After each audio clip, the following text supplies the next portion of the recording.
हाँ जी, अस्सलाम वालेकुम।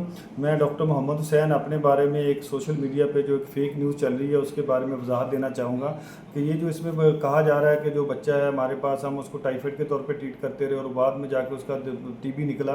तो ये बिल्कुल फ़ाल्स और घटिया जो मेरे बारे में न्यूज़ चलाई जा रही है।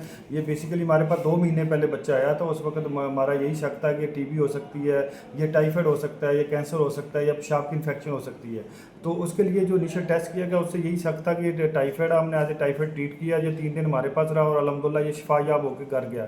उसके बाद ये बच्चा हमारे पास तकरीबन को फॉलोअप पे आया 1 हफ्ते बाद, तब भी ठीक था।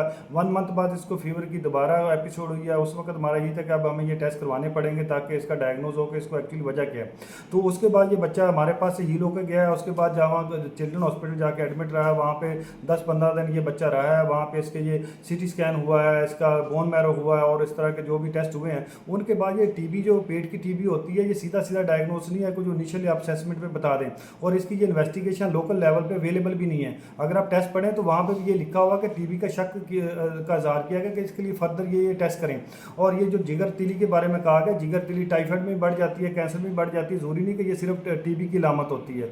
तो उसके बाद ये 10-15 दिन वहाँ रहा है। हमारे पास से बच्चा बिल्कुल सेहत याब होकर गया है। वहाँ जाके इसकी चिल्ड्रन हॉस्पिटल जाके डेथ हुई है। तो इस पर मेरे बारे में ये मेरी रैपो को नुकसान पहुँचाने के लिए चंद एक ग्रोह है जो सरगर्म है। तो इस दफ़ा इंशाल्लाह हम इनको ज़रूर सबक सिखाएंगे। मैं इंशाल्लाह इनके खिलाफ पीका एक्ट के तहत कल कार्रवाई करने जा रहा हूँ और इंशाल्लाह इनको हम सबक सिखाएंगे।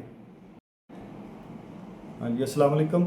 मैं डॉक्टर मोहम्मद हुसैन अपने बारे में एक सोशल मीडिया पे जो एक फ़ेक न्यूज़ चल रही है उसके बारे में वजाहत देना चाहूँगा कि ये जो इसमें कहा जा रहा है कि जो बच्चा है हमारे पास, हम उसको टाइफाइड के तौर पे ट्रीट करते रहे और बाद में जाके उसका टीबी निकला। तो ये बिल्कुल फ़ाल्स और घटिया जो मेरे बारे में न्यूज़ चलाई जा रही है। ये बेसिकली हमारे पास 2 महीने पहले बच्चा आया था। उस वक्त हमारा यही शक था कि टीबी हो सकती है, ये टाइफाइड हो सकता है, ये कैंसर हो सकता है या पेशाब की इन्फेक्शन हो सकती है। तो उसके लिए जो इनिशियल टेस्ट किया गया उससे यही शक था कि ये टाइफाइड है। हमने एज ए टाइफाइड ट्रीट किया। ये 3 दिन हमारे पास रहा और अल्हम्दुलिल्लाह ये शिफायाब होकर घर गया। उसके बाद ये बच्चा हमारे पास तकरीबन को फॉलोअप पे आया 1 हफ्ते बाद, तब भी ठीक था। 1 मंथ बाद इसको फीवर की दोबारा एपिसोड हुई है। उस वक्त हमारा यही था कि अब हमें ये टेस्ट करवाने पड़ेंगे ताकि इसका डायग्नोज हो कि इसको एक्चुअली वजह क्या है।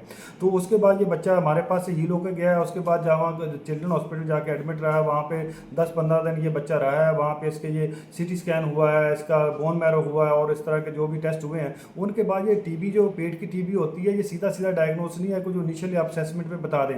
और इसकी ये इन्वेस्टिगेशन लोकल लेवल पे अवेलेबल भी नहीं है। अगर आप टेस्ट पढ़ें तो वहाँ पे भी ये लिखा हुआ कि टीबी का शक का इजहार किया गया कि इसके लिए फर्दर ये टेस्ट करें। और ये जो जिगर तिली के बारे में कहा गया, जिगर तिली टाइफाइड में बढ़ जाती है, कैंसर में बढ़ जाती है, ज़रूरी नहीं कि ये सिर्फ टीबी की लामत होती है। तो उसके बाद ये 10-15 दिन वहाँ रहा है। हमारे पास से बच्चा बिल्कुल सेहत याब होकर गया है। वहाँ जाके इसकी चिल्ड्रन हॉस्पिटल जाके डेथ हुई है। तो इस पर मेरे बारे में ये मेरी रैपो को नुकसान पहुँचाने के लिए चंद एक ग्रोह है जो सरगर्म है। तो इस दफ़ा इंशाल्लाह हम इनको ज़रूर सबक सिखाएंगे। मैं इंशाल्लाह इनके खिलाफ पीका एक्ट के तहत कल कार्रवाई करने जा रहा हूँ और इंशाल्लाह इनको हम सबक सिखाएंगे।